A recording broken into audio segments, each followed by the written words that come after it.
अस्सलाम वालेकुम नाज़रीन, मैं हूं फरूख अब्बास और चैनल है न्यूट्रल बाय जावेद चौधरी। जावेद चौधरी साहब और मैं आपके सामने मौजूद हैं लेटेस्ट न्यूज़ लेके। सबसे जो पहली खबर है वो बताते हुए मुझे बहुत खुशी हो रही है। पूरी दुनिया की नज़रें पाकिस्तान में है, लेकिन ये नज़रें पाकिस्तान में नहीं पड़ी है, ईरान में पड़ी है। डेलीगेशन कौन-कौन से ईरान में आई है हम आपको बताएंगे, लेकिन पाकिस्तान के डेलीगेशन ने वहां पे दुनिया को हैरान कर दिया। ये क्या सिचुएशन हुई है, ये आपको बताएंगे। फिर आपको ये बताएंगे जी, एक और डेलीगेशन गया था ईरान में और वो था अफगानिस्तान का। हो गया वो बेइज्जत। हमें खुशी नहीं हुई है सुन के। अच्छा ताल्लुक रहा एक ज़माने में, लेकिन जब उनकी हरकतें आप क्या कह सकते हैं। बहरहाल अफगानिस्तान के साथ बहुत बुरा सलूक हुआ ईरान के अंदर, जानिएगा ये क्या स्टोरी है। फिर आपको ये बताएंगे जो रेप केस जिसकी आप स्टोरी बार-बार सुन रहे हैं, उसके अंदर नए-नए मोड़ आते जा रहे हैं। दोनों खवातीन जिनके साथ रेप हुआ था, जिसमें डार फैमिली का नाम आ रहा है कि उनका लड़का उसके अंदर शामिल है। तो उस सिचुएशन को बड़ा कॉम्प्लिकेटेड कर दिया गया है। इसहाक डार साहब को उसमें घसीटने की कोशिश की जा रही है, हालांकि उनका कोई कसूर नहीं दरमियान में। लेकिन दूसरी साइड पे दोनों खवातीन के बयान जो हैं वो आज हम आपको बताएंगे कि दोनों खवातीन ने क्या बयान दिए हैं। एक की कहानी तो इतनी खतरनाक है शायद हम आपको बता ना पाए, लेकिन बहरहाल जानिएगा स्टोरी की डिटेल में आगे जाके।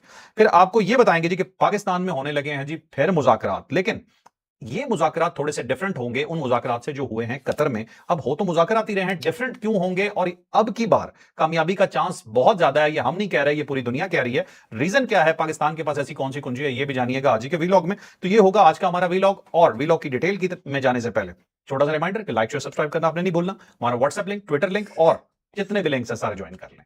और जावेद चौधरी साहब को वेलकम कहते हैं अपने प्रोग्राम में। और साथ ही पहला ही सवाल जो मैं उनसे करता हूं वो ये करता हूं कि पाकिस्तान ने ईरान में क्या कमाल किया। अब उसकी तरफ आते हैं, लेकिन मैं चाह रहा हूँ कि इसहाक डार साहब वाला जो इशू है सबसे पहले वो करते हैं लोकल है और उसको निपटा दिया जाए, क्योंकि बहुत ज्यादा लोग इसके बारे में कंसर्न है। और मैं देख रहा हूँ कि सोशल मीडिया के ऊपर बहुत ज्यादा एतराज किया जा रहा है, इसहाक डार साहब को से कहा जा रहा है कि वो इस्तीफा दें।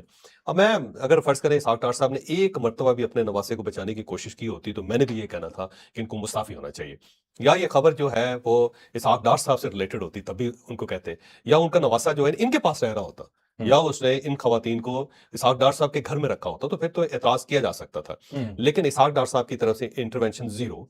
ठीक है। और जो इस बच्चे का मामू है और इसहाक डार साहब के जो साहबजादे हैं जो इस वक्त मरियम नवाज साहबा के मशीर भी हैं और उनकी प्रॉपर ट्रेनिंग हो रही है कि हो सकता है वो आने वाले दिनों में चीफ मिनिस्टर पंजाब बन जाए। अच्छा। तो हो सकता है कुछ भी हो सकता है, ज़ाहिर है कोई ट्रेंड आदमी होगा तो वो ये सब कुछ कर सकेगा। तो अब उन्होंने भी कोई इंटरवेंशन नहीं की, बल्कि वो चाहते तो पुलिस को रोक सकते थे कि खबरदार इसका नाम आया बाकी 3 लोगों के नाम डाले और किसी के ड्राइवर का नाम डाल दें। ऐसे ही होता है, ड्राइवर होता है, कुक होता है, कोई गार्ड होता है, उसके नाम डाल के मेन बंदे का नाम निकाल लिया जाता है। उन्होंने भी कोई इंटरवेंशन नहीं की। मरियम नवाज साहबा जो है वो चीफ मिनिस्टर है, बड़ी तगड़ी चीफ मिनिस्टर है, और वो भी कह सकती थी कि खबरदार ये खबर बाहर निकले, वो खबर को छुपा सकती थी। जबकि पुलिस का ये कहना है कि उन्होंने कहा 2 घंटे के अंदर अंदर खवातीन को बाजियाब किया जाए, तो वो भी जाहिर है किसी तरीके से भी नहीं आता। तो ये मेरा नहीं ख्याल कि इसहाक डार साहब का इसके अंदर इस्तीफे का मुतालबा किया जा सकता है, बल्कि मैं बार बार ये कह रहा हूँ कि उन्होंने एक बड़ा अच्छा प्रेसिडेंट तय किया है, एक बड़ी अच्छी मिसाल उन्होंने कायम की है और इसके ऊपर इन सबको अप्रिशिएट करना चाहिए। बाकी जुर्म हुआ है, डेफिनेटली हुआ है, और उसको रिपोर्ट भी किया गया है। और जो जो लोग इसके अंदर मुलव्वस है, वो ख्वाह इसहाक डार साहब का नवासा हो या उसके दोस्त हो या फिर उसके रिश्तेदार हो, सबको सजा होनी चाहिए।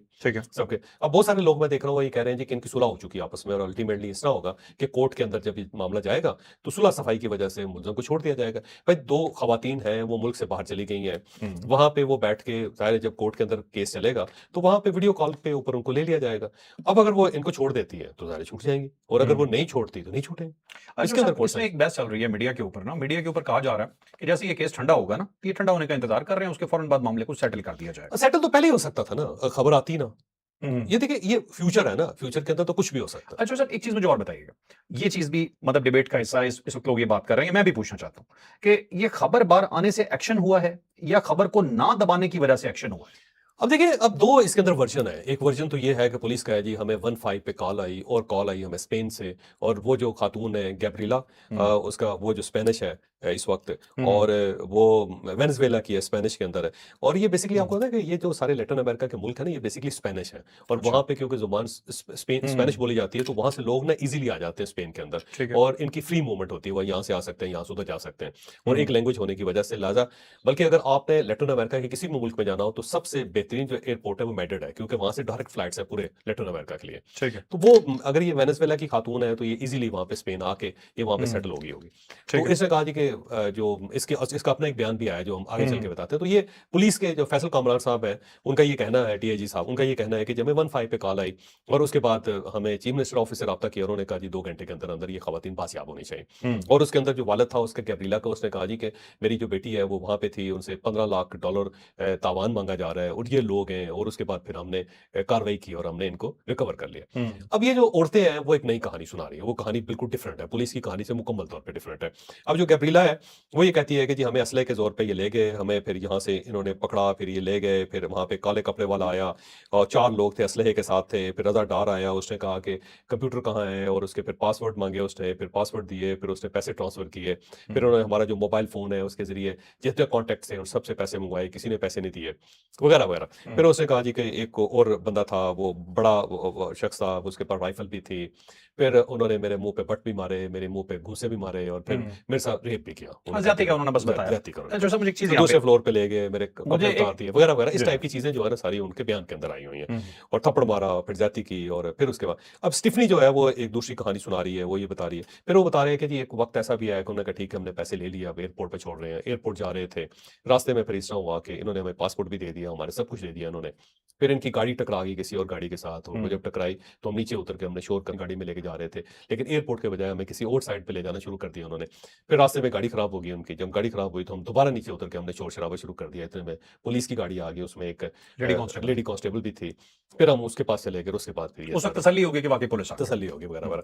अब ये कहानी ये है और एक पुलिस की कहानी, अब दोनों जो है ना कहानियों के अंदर किसी तरीके से मैच नजर नहीं आ रहा, तजाद है। तजाद है। अब इस तजाद को जो है ना वो ज़ाहिर कोर्ट ने क्लियर करना है। अब अगर ये 15 पे कॉल आई है तो रिकॉर्डिंग होगी उसकी, और उसने पुलिस ने जितनी कार्रवाई की है उसकी रिकॉर्डिंग होगी सारी, और अगर ये नहीं है और जो खवातीन कह रही है वो बात दुरुस्त है तो कोर्ट के अंदर साबित हो जाएगी। लेकिन अब देखिए इसमें कोई शक नहीं कि वो ज़ाहिर रजा डार जो है वो नवासा है इसहाक डार साहब का, बड़ी फैमिली है, इसमें भी कोई शक नहीं है, लेकिन वो बंदा गिरफ्तार है, गिरफ्तार है, हवालात के अंदर है, उसके ऊपर रेप के चार्जेस लगे हुए हैं, और बाकी जो है अगवा के चार्जेस लगे हुए हैं, उसने पैसे उनके वॉलेट से निकाले, वो चीजें हैं, उनके लैपटॉप से पैसे निकाले गए हैं। अब ये सारी चीजें जो है ना, ये सारी चीजें अब सारे रिकॉर्ड का हिस्सा है। इस केस को इतनी आसानी से हजम नहीं किया जा सकेगा। हो सकता है कल को सुलह हो जाए दोनों के दरमियान, वो खवातीन इसको माफ कर दें, कुछ भी हो सकता है, मुझे एक चीज और बताइए ये भी हो सकता है कि सजा हो जाए। मैं एक चीज जानना चाहता हूँ, लड़का अगर 22-23 साल का एक यंग लड़का है, पैसे वाली फैमिली से, ये क्या माइंडसेट होता है कि वो इंसानियत से गिर जाता है? बेसिकली ताकत जो होती है ना इंसान का दिमाग खराब करती है। ये हम्म, और कहते हैं 3 चीजें हैं जिसके लिए इंसान स्ट्रगल करता है, शोहरत के लिए करता है, दिमाग खराब करती है शोहरत। आपने देखा होगा कितने मशहूर लोग हैं, दिमाग खराब हो जाता है, आईजी नहीं उनके अंदर आती। और दूसरा होता है पावर, और पावर जो होती है वो भी दिमाग खराब करती है। बहुत कम लोग होते हैं जो पावरफुल हो और उसके साथ आजी भी हो, और अगर पावर के साथ आजी आ जाए, शोहरत के साथ आजी आ जाए, और तीसरा पैसा है, पैसे भी देखे होगा ना, गर्दन के अंदर सरिया लेके आता है, हाँ जी। आजी नहीं आती उसके अंदर, और अगर दौलत के साथ आजी होता है तो बंदा सूफी हो जाता है। फिर ये समझे कि ये अल्लाह ताला का कोई बहुत ही पसंदीदा शख्स है, अल्लाह ठीक ताला के बड़े करीब है, कि उसने दौलत दी साथ आईजी आ गई, उसे पावर दी साथ आईजी आ गई, उसे शोहरत दी और साथ आईजी आ गई। ठीक है। ये बड़े कम लोगों के अंदर होता है। तो जब पावरफुल लोग होते हैं ना, उनके अंदर ये होता है कि उठा लो मार दो, और ये इसी इसी टाइप के बहुत सारे फैमिलीज होती हैं, बड़ी बड़ी उनके बच्चे होते हैं, उन्हीं की वजह से पूरी पूरी फैमिली बर्बाद होती है। अब यहाँ पे जो ये जाफर ब्रदर्स का जो बच्चा था, लड़का था, उसने क्या किया, उसने लड़की का सर उतार दी। हाँ जी, हाँ हाँ, जी, दौलत है ना, दौलत ने पागल किया हुआ था ना पागल उसको। किया हुआ था, बिल्कुल। इसी तरह बहुत सारे लोग होते हैं, मशहूर होते हैं, टक्कर मार के किसी का कुछ कर देते हैं, और उसके बाद बाकी जिंदगी जो होती है वो जेलों में बर्दाश्त करते हैं, फांसियां लगते हैं। बिल्कुल। क्या जैसे वो था जतोई, एक लड़का सुबह सेन का जो केस था, जो एक शाहरुख जतोई। शाहरुख जतोई, और क्या किया उसने कि वो बस वो ताकत का नशा था, सर वो बहन को प्रोटेक्ट करने के लिए एक लड़का आया, उसने गोलियां मार दी। उसने गोली मार दी उसको मार दी। तो ये जो होती है ना, जो ताकत है, शोहरत है, पैसा है, ये इंसान को बर्बाद कर देती है। इसके साथ ना हमेशा आजिज़ी मांगनी चाहिए अल्लाह ताला से। तो ये रजा डार साहब जो है बड़ी फैमिली है, और उन्होंने अपने डीपी के ऊपर तस्वीर मियां नवाज साहब के साथ लगाई हुई थी। हाँ, वो ये है, बयान में यही लिखा ये हुआ बयान के अंदर भी है। है। और दूसरा ये है कि उनका मामू बड़ा ताकतवर है, और फिर जो है उनकी ज़ाहिर है एक जो रिश्तेदार है वो चीफ मिनिस्टर है, और उनके नाना जो है वो डिप्टी प्राइम मिनिस्टर है। तो एक बड़ी फैमिली है, ज़ाहिर रॉयल फैमिली जिसको कहते हैं। तो उसमें उस बच्चे का दिमाग खराब हो गया, ठीक है। और उसने ये हो सकता है कि वो इनोसेंट हो और उसके पैसे खा गए हो, लेकिन ये तरीका तो नहीं है कि आप खवातीन को बुला जो के बयानात अगवा खवातीन कर के लो। हैं, अगर इन पे यकीन किया जाए तो फिर तो मतलब वाकई वो बहुत बड़ी सजा के मुस्तहक है। वो होगा, और मुझे लगता है कि सजा होगी। देखिए ना, अब तो कोर्ट्स के ऊपर है ना, सुलह तो वैसे किसी जगह पे भी हो सकती है, पूरी दुनिया के किसी कोने में भी हो सकती है। लेकिन इन्वेस्टिगेशन अब इस पे कंप्लीट होगी और उसके बाद डिसाइड होगा इसके इन्वेस्टिगेशन, ऊपर। लेकिन अगर फर्ज करें ये सारी चीजें ना होती तो इस टाइप के इल्जाम ही ना आते एफआईआर में, अच्छा, पुलिस एक और मैनिपुलेट हो एक और जाती। जो ऐसा बहुत डिबेट चल रही है, वो डिबेट ये है कि सीसीटीवी के बारे में अब सब बात करते हैं कि कोई खवातीन को अगर छेड़ते हुए किसी की सीसीटीवी फुटेज आ जाती है ना, तो फौरी तौर पे अगले दिन उसके नेफे में पिस्तौल चल जाता है। बस तो अच्छा। लेकिन इस दफा सब कह रहे थे कि हम देखेंगे इस दफा क्या होता है, गरीब तो होता है तुम रगड़ देते हो, ये लेकिन इस गरीब और दफा नहीं अमीर, होगा। हाँ। गरीब और अमीर का फर्क बहुत ज्यादा है, ये याद रखें। मैं कहता हूँ दुनिया के अंदर सिर्फ 2 मजहब हैं, हम्म, दुनिया के अंदर सिर्फ 2 नेशनलिटीज हैं, दुनिया के अंदर सिर्फ 2 तबके हैं, दुनिया हम्म, के अंदर सिर्फ 2 कानून है। हम्म। ठीक है, एक अमीर है और एक गरीब है। और वो है, वाकई वो है। है, वो है। मतलब वो हमें बुरा लगता है ये कहते हुए, लेकिन लेकिन ये बात हकीकत है कि हकीकत। अमीर जो है वो अपने लिए लेवरेज निकाल लेता है। सर पूरी दुनिया के अंदर, पूरी दुनिया के अंदर, मतलब ट्रम्प फैमिली का बंदा अगर कोई जुर्म करेगा तो आपका क्या ख्याल है? इस तरह केस ही बनेगा ज्यादा, उसके बाद छूट जाएगा। चले हाँ, अगली स्टोरी या में चलते हैं। अरबों के अंदर हो, कुछ ज्यादा हो, तो वो अगर फर्ज करो कि टक्कर मार के 8, 10, 15 बंदे मार दे तो क्या होगा? वैसे एक चीज होती है अरबों में, अगर उसका बाप पड़ गया ना मैंने माफ नहीं करना, तो उतारते हैं गर्दन पर। हाँ, टू सम एक्सटेंट, लेकिन अगर राइट फैमिली का बंदा हो तो फिर। ठीक है, अब देखें ना, एक जर्नलिस्ट था, नहीं, एक जर्नलिस्ट था, अरबी जर्नलिस्ट था, सऊदी अरेबिया के साथ उसका ताल्लुक था। इस्तांबुल के अंदर जो एम्बेसी थी उसके अंदर उसके टुकड़े कर कर करके करके उसको फेंक दिया था। क्या जमाल खशोगी, हाँ, कहाँ केस किया? कमाल खशोगी या जमाल हाँ, खशोगी हाँ, उसका नाम, कहाँ है केस वो? कहीं पे भी नहीं। Reality, hmm reality of life. Hmm इस रियलिटी को तस्लीम करें आप। नहीं, तस्लीम करनी चाहिए, अब नहीं ये जो है मजबूरी। ना, वो जो शाहरुख जतोई का केस है, हम्म अब देखें ना, जो शाहजेब लड़का मारा गया, हम्म। क्या हुआ उसके बाद? सुलह हुई, हाँ, सुलह के एंड पे कुछ भी नहीं हुआ, बस ज्यादा उसकी फैमिली को सुना था ऑस्ट्रेलिया शिफ्ट कर दिया ऑस्ट्रेलिया है। शिफ्ट पैसे वाला खरीद लेता है तमाम खरीद चीजें, लेते इंसाफ खरीद लेता है। ये रियलिटी ऑफ लाइफ है। और हम्म। अभी आगे चल के मैं आपको बताऊंगा अभी ना, ये जो मसला, ये जो हमारे मुज़ाकरात, पाकिस्तान के मुज़ाकरात कतर क्यों चले गए थे? कतर ने खरीद लिए, पैसे थे। पैसे थे। और उन्होंने सोचा कि दुनिया का हर जो बड़ा जो मुज़ाकरा है, या दुनिया का हर बड़ा जो कॉन्ट्रैक्ट है, या हर बड़ा जो एमओयू है, वो दोहा के अंदर होना चाहिए। वो चाहते हैं कि एक सेंट्रल स्टेज होना चाहिए मुज़ाकरात का, कहीं भी दुनिया के अंदर मुज़ाकरात हो, दोहा के अंदर होने चाहिए। अब उनके पास इतना पोटेंशियल भी है कि वो $6 बिलियन दे सकते हैं ईरान को, $12 बिलियन भी दे सकते हैं। उसके पाकिस्तान तो नहीं दे सकता ना जी। नहीं दे सकता, लेकिन उसके बावजूद दुनिया कह रही है कि फैसला होगा तो पाकिस्तान में पाकिस्तान होगा, उसकी वजह कतर यह नहीं है कर वो सका। ईरान को नहीं ला सके, वो हम्म ईरान को नहीं ला सके, ईरान को टेबल पे नहीं ला सके, कायल नहीं कर सके। अल्टीमेटली फिर ये पाकिस्तान मुज़ाकरात आ रहे हैं। पाकिस्तान के अंदर ये पोटेंशियल है कि ईरान को ले आएगा। अब अगला आगे चलते हैं। पोटेंशियल क्या है, ये अब हम चौधरी साहब अब ये story जो में इसहाक डार साहब है ना, उनके साथ ज्यादती हो रही है। इसहाक डार साहब का मेरा ख्याल है नाम ही नहीं आना चाहिए सारे मामले के अंदर। मोअज़्ज़ज़ आदमी है और द्रूशी पढ़ता रहता है बंदा इसहाक डार साहब। इसहाक डार साहब के अंदर शख्सी खामियां होंगी, बहुत ज्यादा खामियां होंगी, उनके ऊपर एतराज भी करते रहते हैं, लेकिन यार एक बंदा हर वक्त द्रूशी पढ़ता रहता है। और दूसरा ये है कि कोई करप्शन का कोई केस भी नहीं है ऐसा कि उनके ऊपर जो कि ये देखें जिन्होंने करप्शन कर लिया और इसके बाद इनको ये सजा हो जानी चाहिए। नवाज शरीफ फैमिली के साथ उनका ताल्लुक है, और जब भी मियां नवाज शरीफ साहब को पकड़ते हैं, साथ इसहाक डार साहब को भी पकड़ लेते हैं, इनको छोड़ देते हैं, उनको भी छोड़ देते हैं। अब उनके नवासे ने ये काम किया है, नवासा गिरफ्तार है। तो ये अगर प्रेसिडेंट ये है, तो वो तो फिर किसी का भी नवासा अगर कत्ल करेगा तो फांसी नाना को लगा देनी चाहिए। नहीं, फिर उसका एक ये भी बनता है ना, लोगों को, पास दोस्तों को भी बात बड़ी बुरी भी लगेगी कि इमरान खान साहब के बेटे अगर इंग्लैंड में कुछ करते हैं तो सजा फिर उन्हें यहाँ दे दें। याद है, मैं ठीक है, उन्हें कहा जी बेटा बाप ही गलत है, हाँ, बाप भी गलत है जी कि बेटे ने वहां किया लेकिन सजा इधर होगी। सजा इधर ठीक है, चिपका दें साथ, यही पूरे मुआशरे का। और यहाँ पे भी अभी पीटीआई वाले जो बाहर वाले बैठे हैं वो ज्यादा किरदार अदा कर रहे हैं। हमें देखिए, हम क्लियर लाइन ले रहे हैं, गुनाह किया है, सजा दो, पकड़ो, कोई इशू ही नहीं। इस्लाम के अंदर भी ये है ना कि जिस बंदे ने जुर्म किया उसी को सजा मिलेगी। ऐसे नहीं पूरे खानदान को लटका दे साथ ही। लेकिन पता है वो आपसे खुश कब होंगे, जब आप कहेंगे कि सिर्फ और सिर्फ तुम ठीक हो, इसहाक डार साहब गलत है, हम ये गलत कहें, है, वो फिर आपसे बहुत खुश हो।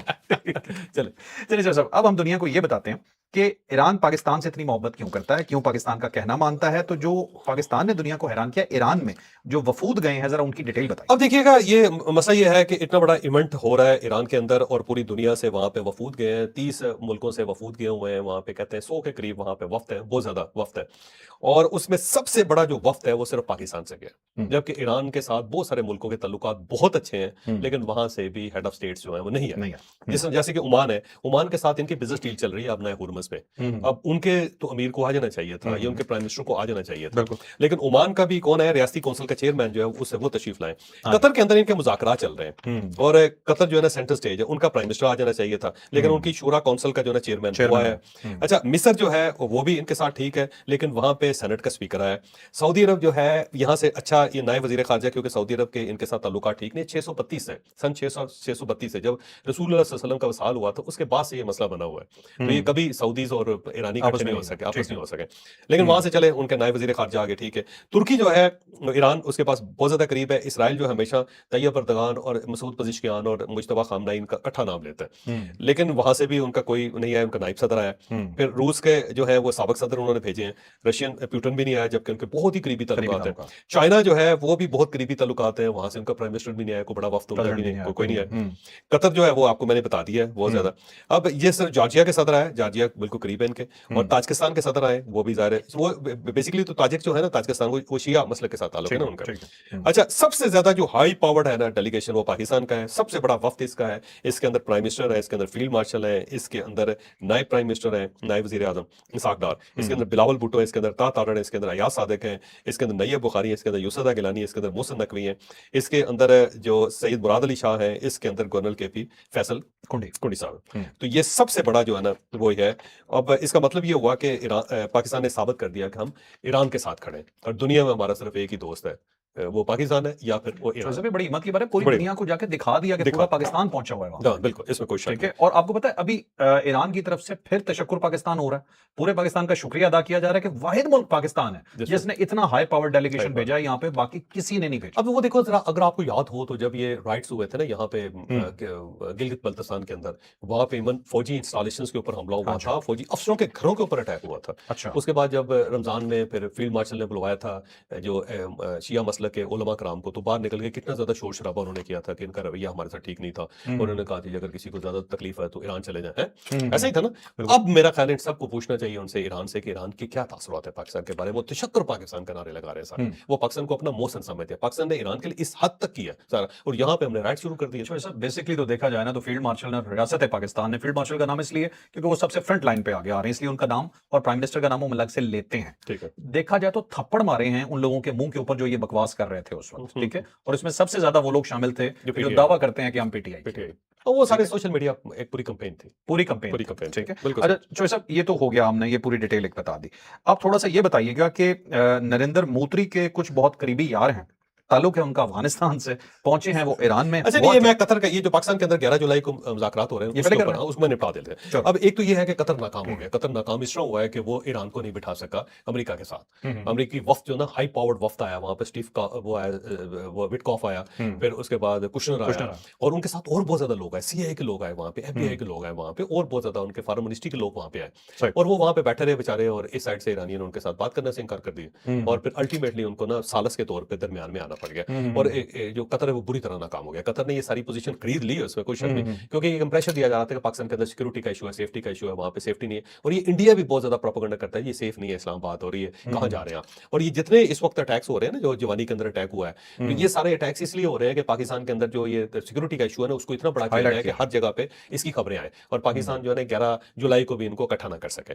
ये सब इसीलिए किया जा रहा है कि पाकिस्तान सेंटर स्टेज पे ना आए। लेकिन अब कतर नाकाम हो गया, अल्टीमेटली क्या होगा कि अमेरिकन जो है वो पाकिस्तान आएंगे, और पाकिस्तान वाहिद मुल्क है जो ईरानियों को ले आएगा, वो ईरानियों को ला के उनके सामने बिठा देगा। कतर नहीं बिठा सका, नहीं ला सका, तो इसलिए अब ये 11 जुलाई को यहाँ पे मुज़ाकरात होंगे, और इसके अंदर असासे जो ईरान को देने हैं उसके ऊपर भी बात होगी, और साथ साथ जो न्यूक्लियर इशू है ना उसके ऊपर भी बात होगी। दोनों बहुत मुश्किल इश्यूज हैं, और इन दोनों इश्यूज के ऊपर यही दो बड़े मुद्दे ये हैं। दो मुद्दे, और इसके अंदर फील्ड मार्शल खुद भी यहाँ पे होंगे, प्राइम मिनिस्टर भी यहाँ पे होंगे। अब जो कतर के अंदर ना फील्ड मार्शल के ना प्राइम मिनिस्टर आए, पाकिस्तान का एक छोटा सा वक्त वहां पे गया था, और वो जाहिर है उसने कोई खास किरदार अदा नहीं किया, तो अल्टीमेटली फिर दुनिया को, अमेरिका को, ईरान को, सबको इसे पाकिस्तान वापस लाना पड़ा। अंदाजा हो गया ये पाकिस्तान ही करवा सकता है। ये उसकी बैकग्राउंड है। कतर का जो मसला है ना कि उसके पास पैसा बहुत ज्यादा है, वो 3 लाख कतरी है, और को 30 लाख के करीब वहां पे फॉरनर्स हैं, इमिग्रेंट्स है। इतना ज्यादा पैसे वाला मुल्क है, वो खरीद लेते हैं सबको। इस तरह जैसे 2022 में फीफा वर्ल्ड कप हुआ था, वो खरीद लिया था, पूरा सिटी बनाया था उसके पूरा लिए। सिटी बना, उसने पहले खरीदा। ये फीफा के लिए होता है ना, वो प्रॉपर वोटिंग होती है, फैसला होता है कि किस मुल्क में होना है, तो इन्होंने प्रॉपर मेंबर्स खरीदे, पूरे पूरे मुल्क खरीद लिए, उनको बड़े उन्होंने हैवी पैसे पूसे दिए, बड़े गिफ्ट दिए सबको। इज्जत खरीदी जा सकती है पैसे से? पता नहीं। अच्छा। अच्छा जी, अब वो आते हैं जो आपने कहा ना कि उसका अब तालिबान का वहां पे वफ्द गया था, और अच्छा बड़ा वफ्द गया हुआ था, इसमें कोई शक नहीं है। तो लेकिन ईरान ने इस तरह किया कि उन्होंने इनके जो दुश्मन है वो शाह मसूद जो ग्रुप है, नॉर्दर्न अलायंस में, पहले नॉर्दर्न अलायंस होता था, जो वादिया पंजशेर है, ये वादिया पंजशेर जो है ना, ये बिल्कुल ताजिकिस्तान के साथ है, और ये ताजिक नस्ल है, ये सारे जो नॉर्दर्न अलायंस के लोग हैं, और ये जुबान भी ताजिक बोलते हैं ये। तो वो इन्होंने उनको बुला लिया, अहमद मसूद को, जो उनके अहमद शाह मसूद का जो बेटा है, क्योंकि अहमद शाह मसूद तो खुद तो 2001 में डेथ हो गई थी, 2001 में अटैक हुआ था, तो असैसिनेट हो गया। तो अब ये अहमद मसूद जो उनका बेटा है ना, वो इसको हैंडल कर रहा है, उसको बुला लिया, और उसको ज्यादा प्रोटोकॉल दिया उन्होंने, जिसको तालिबान पसंद ही नहीं करते। तालिबान जो है ना वादी पंजशेर में घुस ही नहीं सके आज तक, वहां पे अमेरिकन भी नहीं घुस सके, वो ऐसी ट्रिकी किस्म की जगह है, तो वहां पे उनका मुकम्मल गल पाया, और ताजिक जो है उनके साथ बड़ा इनका गहरा ताल्लुक है। तो वो वहां पे जाके फिर तालिबान की बड़ी बेइज्जती हुई, इनको प्रोटोकॉल नहीं मिला, वो अकेले बैठे रहे, किसी जगह किसी ने इनके साथ अलैक नहीं की, पाकिस्तानी वफ्द जो ना वो भी इनसे नहीं मिला, कोई और भी नहीं मिला, ईरानियों ने भी खास लिफ्ट नहीं कराई। तो अभी ईरान के अंदर भी ये डिबेट चल रही है कि देखें जी तालिबान के साथ क्या हुआ। ठीक है, इससे अच्छा तो ना आते ही। अहमद मसूद जो था, अहमद शाह मसूद का बेटा, अहमद मसूद को ज्यादा अहमियत दी, ज्यादा अहमियत दी, उनको मीडिया ने भी अहमियत दी, उनकी इंटरव्यूज भी चले, उसने बात भी की। ठीक है, ये भी उसकी वजह हो सकता है। बिल्कुल ठीक है। तो ये था नाज़रीन आज का वीडियो। एक और जापानी वज़ीर-ए-आज़म। ओह हाँ, जापानी वज़ीर-ए-आज़म रह गया, बिल्कुल जी, बताइए। जापानी वज़ीर आज़म चॉइस साहब, इनका नाम है जी सनाए ताकाशी, खातून है ये। खातून है। इन्होंने नहीं, पाकिस्तान के खिलाफ एक बयान दाग दिया था इंडिया के साथ मिलकर, और बड़ा उस पर चर्चा हो रही थी। पाकिस्तान ने उस बयान को रद्द भी किया, बड़ी मजम्मत भी की गई। अब इसकी वजह क्या थी कि उन्होंने क्रॉस बॉर्डर टेररिज्म में पाकिस्तान का नाम लगा दिया इंडिया के साथ मिलकर, हालांकि हमारा तो बड़ा अच्छा ताल्लुक है उनके साथ। जाहिर उसकी वजह जापान के साथ पाकिस्तान के बड़े पुराने ताल्लुकात हैं, बड़े ही करीबी ताल्लुकात हैं। जापान एक वाहिद मुल्क है जिसने कभी भी ताल्लुकात को मुनक़ता नहीं होने दिया पाकिस्तान के साथ, और पाकिस्तान ने भी कभी जापान से अपने ताल्लुकात मुनक़ता नहीं किए। सही। जापानीज बड़े जबरदस्त, मैं बड़ा ज्यादा फैन हूँ जी। मैं इतनी मरतबा जापान गया हूँ, बस आप कुछ ना पूछें, और इतना एंजॉय किया उस सोसाइटी को। और मेरा ख्याल ये है कि प्योर इस्लामिक सोसाइटी है, मतलब इस्लाम नहीं है वहाँ अच्छा। पे, लेकिन जो इस्लाम के फंडामेंट्स हैं सारे के सारे वहाँ पे हैं। हाँ, हाँ, और हाँ। अगर फर्ज करें कि आपको दुनिया में किसी और मुल्क के अंदर रहना आपको पड़े, तो जापान सबसे बेहतर सोसाइटी। ठीक जैसे है। खवातीन के लिहाज से, बच्चियों के लिहाज से, बच्चों के लिहाज से, हर लिहाज से महफूज, झूठ नहीं बोलते, सच बोलते हैं, वक्त के पाबंद हैं, हम्बल हैं बहुत ज्यादा। तो जापानीज कमाल लोग हैं। अब मसला ये है कि उनकी लड़ाई है चाइना के साथ, और ये चाइना के साथ लड़ाई आज की नहीं है, ये सदियों की लड़ाई है। और अब जो इस वक्त है, एक आइलैंड है जिसके ऊपर जो चाइनीज है वहां पे उस पर कब्जा करना चाहते हैं, उसके करीब जाके इन्होंने अपनी इंस्टॉलेशन बना दी हुई है। जापानीज नहीं चाहते कि ये वहां पे आए, तो ये फटा इनके दरमियान चल रहा है, और ठीक ठाक किस्म का चल रहा है। बल्कि एक दूसरे की फ्लाइट्स भी इन्होंने बंद कर दी हुई थी, और जापान को ऊपर से नहीं गुजरने देते जापानीज जहाजों को। चाइनीज जो है उनके जहाज जो जापान नहीं गुजरने देता।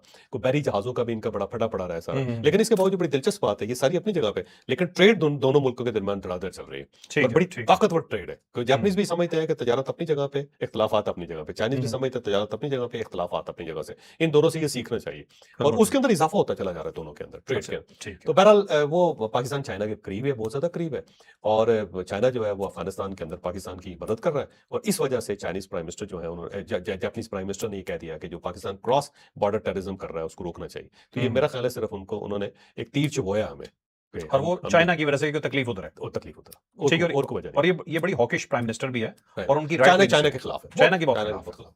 बिल्कुल ठीक है। एक बैट जोक ज़हन में आ रहा था, मैंने कहा चल लड़ाई दोनों की आपस में ही है कि ज्यादा पीना कौन है। कहती है ज्यादा बुरा, लेकिन मैंने लिया तो शुगल की बात है। चाइना हमारा भाई है जी, और चाइना जैसे ताल्लुकात आइडियल जापान। ताल्लुकात है जो दुनिया देखती है और हैरान होती है कि जापान। पाकिस्तान और चाइना के ये ताल्लुक या ऐसा ताल्लुक बनता किस तरह से। तो नाज़रीन, ये था व्लॉग, यकीनन आपके लिए इन्फॉर्मेटिव रहा होगा। जाते हुए सिर्फ इतना कहूंगा जी कि इस्राइली शैतान साहब, मैं माजरत खाऊं, मैं आपको कोई टॉपिक नहीं था इसलिए मैं आपको गाली नहीं दे पाया, तो लानत कबूल कीजिए हमारी तरफ से। और दूसरी साइड से नरेंद्र मोदी साहब, आपने जिसका हाथ पकड़ा वो बेइज्जत हुआ। आप ये देखें, ईरान के अंदर आपने अफगानियों को बेइज्जत करवा दिया। तो लाइक शेयर सब्सक्राइब, इजाजत दीजिए। अल्लाह हाफिज। पाकिस्तान जिंदाबाद।